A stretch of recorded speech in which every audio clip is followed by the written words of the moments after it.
Ready start. Speaker महोदय, जैसा कि सदन जानता है, राष्ट्रपति के अभिभाषण पर यह बहस एक नई चीज़ है और इस बारे में हमारे मार्गदर्शन के लिए हमारे पास कोई परंपरा नहीं है। हमारे इस नए गणराज्य को अपनी ही परंपराएं बनानी चाहिए। मैंने इस बहस को सुना है और सरकार के नाते हमने इसका स्वागत किया है और हमेशा ही हम ऐसे अवसरों का स्वागत करेंगे जब सदस्यगण सरकार की आलोचना कर सके और सरकार के बहुत से कामों के बारे में अपनी राय जाहिर कर सकें। लेकिन मैंने यह देखा है कि बहस के दौरान बहुत से मामले उठाए गए और वास्तव में कुछ सीमा तक यह विचार विमर्श वैसा ही हो गया जैसा कि आमतौर के बजट अधिवेशन में हुआ करता है।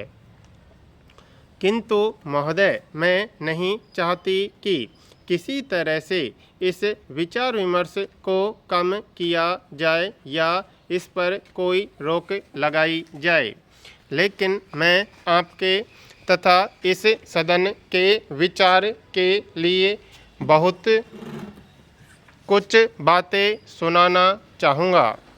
इस बहस की वास्तविक चीज़ यह है कि सत्र के शुरू में विरोधी दल सदन में खास नीति संबंधी प्रश्नों को उठाएं और वास्तव में ऐसी चीज़ उठाने का अवसर मिले जो सदन द्वारा सरकार में अविश्वास के बराबर हो।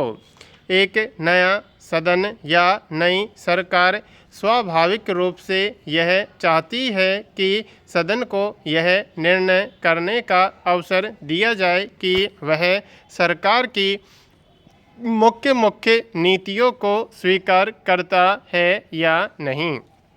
इसके बदले अगर हम बहुत से छोटे मामलों पर बहस करेंगे तो बड़े मामले पीछे हो जाएंगे और इस तरह की बहस का मुख्य उद्देश्य पूरा नहीं होगा। इस सदन में वास्तव में यह कठिनाई है कि विरोधी दल बहुत छोटा है और इसलिए यह उचित ही है कि उसे थोड़ी छूट दी जाए। एक दो छोटे मामले और भी हैं जिनके बारे में शुरू में मैं ही कुछ कहना चाहता हूँ। इस सदन के एक दो माननीय सदस्यों ने यह शिकायत की कि सदन में महिलाएं काफ़ी संख्या में चुनकर नहीं आई हैं। यद्यपि यह बात सरकारी नीति से संबंध नहीं रखती, लेकिन मैं इस शिकायत से पूरी तरह अपनी सहमति प्रकट करना चाहूँगा और मेरा यह पक्का विश्वास है कि इस देश में स्त्रियों को उचित स्थान नहीं मिला है और आगे भविष्य में इस देश और इस सदन के लिए यह बहुत गंभीर परिणामों का विषय होगा। स्पीकर महोदय, आप मुझे कहने की अनुमति देंगे कि हमने विदेशों को जाने वाले प्रतिनिधिमंडल और संयुक्त राष्ट्र में जब भी स्त्रियां नियुक्त की तो उन्होंने पूरी योग्यता का परिचय दिया। मैं ऐसे बहुत से उदाहरण दे सकता हूँ जिसमें पुरुषों ने योग्यता का परिचय नहीं दिया।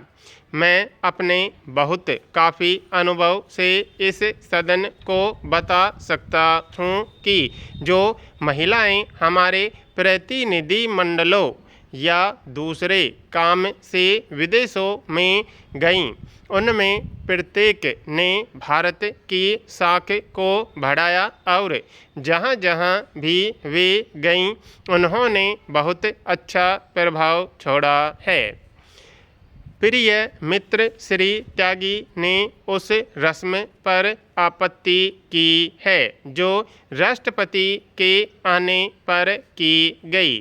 उनका यह विचार है कि यह रस्म बहुत अधिक अंग्रेजी ढंग की है और हमें इस अवसर पर शंख या कोई प्राचीन बाजा बजाना चाहिए था।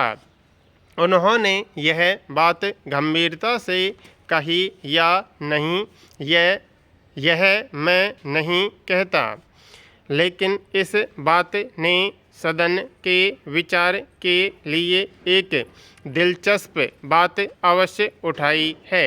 हम हृदय से चाहते हैं कि हम अपने भारत में अपनी ही रस्म और रीति रिवाज चलाएं। जब हम कोई विदेशी रिवाज या रस्म अपनाते हैं तो इसका कोई मतलब होता है अपने संविधान और न्याय व्यवस्था दोनों में हमने बहुत करके विदेशों के ही रिवाज का अनुकरण किया है और खासकर ब्रिटिश संसद का। क्या माननीय सदस्य जिन्होंने यह शिकायत की है यह चाहेंगे कि हम अपनी सेनाएं महाभारत के ज़माने के ढंग की रखें और 500 साल पुराने हथियार उपयोग करें?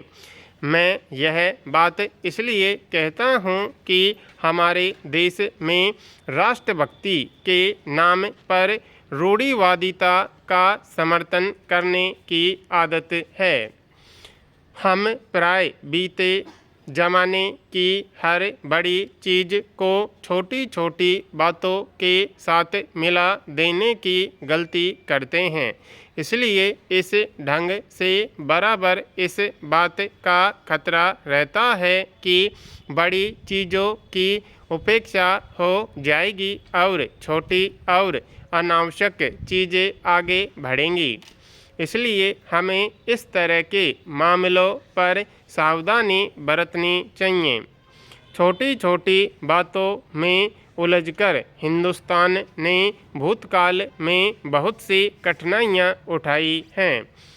भारत इसीलिए गुलाम हुआ कि वह सारी दुनिया के साथ कदम से कदम मिलाकर नहीं चल सका और अगर हम उस बात को आज फिर भुला देते हैं तो हम फिर से पिछड़ सकते हैं।